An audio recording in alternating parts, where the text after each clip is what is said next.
গরমে অসুস্থ হওয়া অ্যাভয়েড করতে চান? তাহলে এই ৩ টে ভুল কিন্তু করা আপনাকে আজই বন্ধ করতে হবে। নাম্বার 1, জল কম খাওয়া। আর তার মানেই ডিহাইড্রেশন, হেডেক, উইকনেস।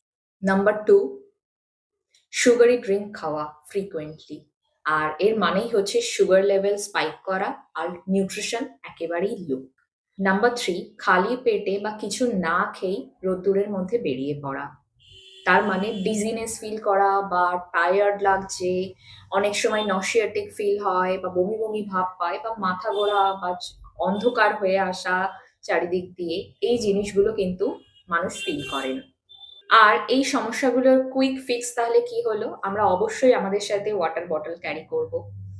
যে ধরনের যতটা পরিমাণে নিতে পারবে ততটা পরিমাণে ক্যারি করবে নিজেদের সাথে। নেক্সট হচ্ছে যে আমরা ফ্রিকোয়েন্ট লাইট মিল খাবো, যাতে আমরা খালি পেটে বেশি সময় না থাকি আর আমাদের বডিতে পর্যাপ্ত পরিমাণে এনার্জি থাকে, নিউট্রিয়েন্টস থাকে।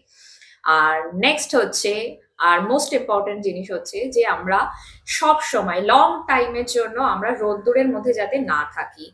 মিডিলে মিডিলে আমরা যেন একটু ছায়া কোথায় বসি, সেটা শেডের জায়গা হতে পারে, গাছের তলা হতে পারে, যার কাছে যেটা অ্যাভেলেবেল আছে সেই মোমেন্টে। বাট এটা খুবই দরকার।